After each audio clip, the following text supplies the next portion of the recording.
بسم اللہ الرحمن الرحیم۔ السلام علیکم ورحمۃ اللہ وبرکاتہ۔ دورہ صرف و نحو میں خوش آمدید۔ آج ہم مضاعف کے بارے میں پڑھیں گے اور اس کی ضروری بحث ادغام ہے، اس کا بھی تفصیل سے تذکرہ ہوگا۔ جن نکات پر عنوانات پر آج گفتگو ہوگی وہ آپ کے سامنے ایک باکس میں لکھے ہیں کہ مضاعف کسے کہتے ہیں، مضاعف میں تغیر یا تبدیلی کیسے واقع ہوتی ہے، ادغام کا معنی کیا ہے اور اس کا مفہوم کیا ہے، ادغام کے اجزاء کون سے ہیں، ہم جنس اور ہم مخرج حروف کے کیا اصول ہیں اور کنہیں کہتے ہیں، تائے افتعال، تائے تفاعل اور تائے تفاعل جب آ جائے اور اس کے اڑوس پڑوس جو حروف ہیں، اس تا کا ان حروف پہ کیا اثر پڑتا ہے اور ان حروف کا اس تا پہ کیا اثر پڑتا ہے، مضاعف کے ابواب کون سے ہیں، کن کن ابواب سے ثلاثی مجرد میں سے کن کن ابواب سے فعل مضاعف آیا کرتا ہے، اور مضاعف کے مادے کتنے ہیں اور زیادہ تر مادے کون سے ہیں، روٹ ورڈز کون سے ہیں جن سے فعل مضاعف آتا ہے۔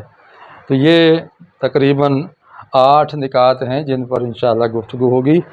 نصف کے قریب تو ابھی کر لی جائے گی اور بقیہ اگلے لیکچر میں انشاءاللہ آپ سماعت کریں گے۔ تو آئیے آغاز کرتے ہیں۔ سب سے پہلے ہے مضاعف کسے کہتے ہیں۔ مضاعف کا معنی ہوتا ہے ڈبل کرنا، دو گنا کرنا یا بڑھا چڑھا کے کرنا، جیسے قرآن میں ہے لا تأکلوا الربا اضعافا مضاعفہ، کہ تم نہ کھاؤ سود کو بڑھا چڑھا کر، تو بڑھانا چڑھانا۔ یہاں علم صرف کے اندر مضاعف کیا ہے کہ ایک لفظ کے اندر 2 حرف ایک ہی طرح کے آ جائیں، ڈبل آ جائیں، اس کو مضاعف کہتے ہیں۔ جیسے ما دا اس میں دیکھیں فا کلمہ تو الگ ہے میم، لیکن عین کلمہ اور لام کلمہ ڈبل آ گیا، دال اور دال۔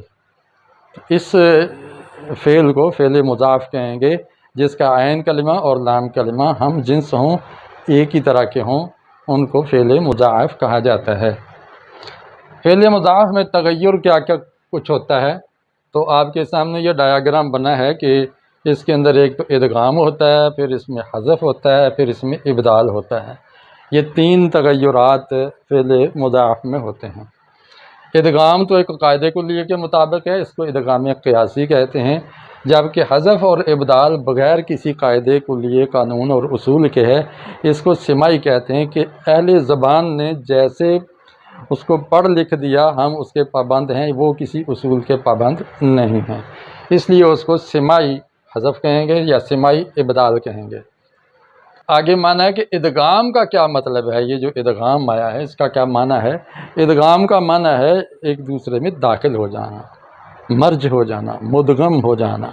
تو اس میں ایک حرف دوسرے کے اندر مدغم ہوتا ہوا نظر آئے گا۔ اب دیکھیے گا کہ مادہ دا، تو یہ جو دال ہے یہاں الگ نظر آ رہا ہے، یہاں الگ نظر آ رہا ہے، لیکن اگلی شکل جو اس کی بنتی ہے اس میں یہ دال اس دال کے اندر داخل ہو گیا، مدغم ہو گیا ہے، اور ایک ہی دفعہ دال لکھی گئی ہے اور اوپر نشانی ڈال دی گئی ہے ادغام کی، یعنی شد۔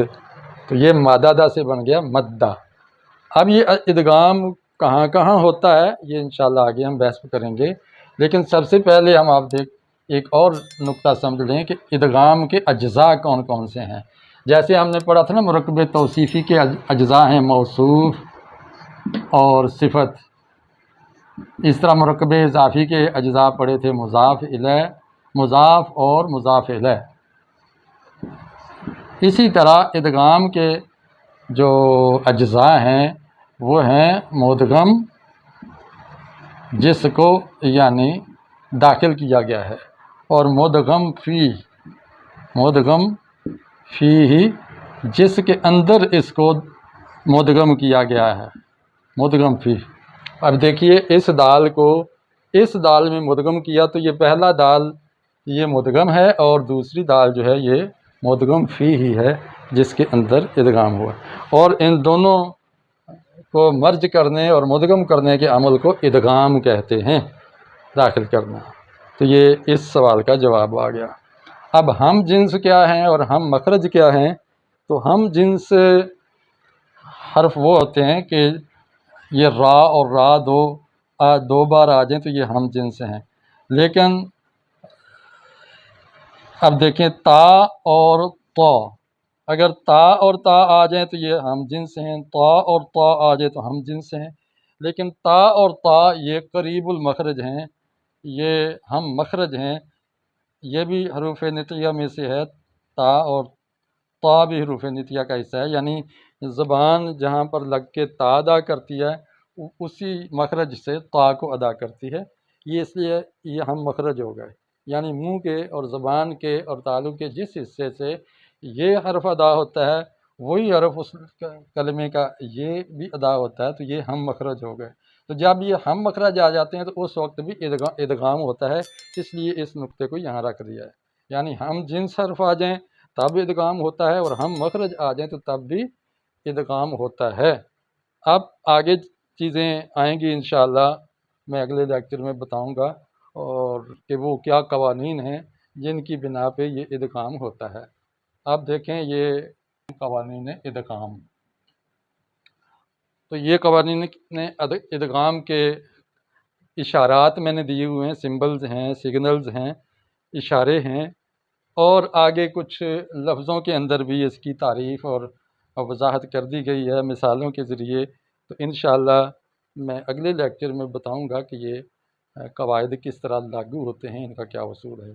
لیکن یہ یاد رکھیے کہ ادغام کے قاعدے بہت تھوڑے ہیں جو اصلاً فعل مضاف میں مستعمل ہیں، بہت کم ہیں۔ باقی یہ جو افتعال، تفاعل اور تفاعل کے اندر قواعد ذرا زیادہ ہیں، لیکن ہیں آسان، انشاءاللہ آپ کو آسان کر کے بتا دیے جائیں گے۔ تو ان کا تعلق بھی چونکہ ادغام کے ساتھ ہے اور مضاف کا تعلق بھی ادغام سے ہے، اس لیے قریب المخرج اور ہم جنس ہونے کی وجہ سے، ہم مخرج ہونے کی وجہ سے یہ ایک ہی سبق میں اس کو درج کر دیا ہے صرفیوں نے، اس لیے میں انشاءاللہ اسی ذیل میں اس کا لیکچر آگے ڈلیور کروں گا۔ تو میں اجازت چاہتا ہوں اس کے ساتھ، تب تک کے لیے آپ انتظار فرمائیے، کوئی سوال ہو تو کیجئے، کومنٹ باکس اسی کے لیے وقف ہے۔ ویڈیو پسند آئے تو لائک اور شیئر کیجئے، نئے ہیں تو چینل کو سبسکرائب کیجئے۔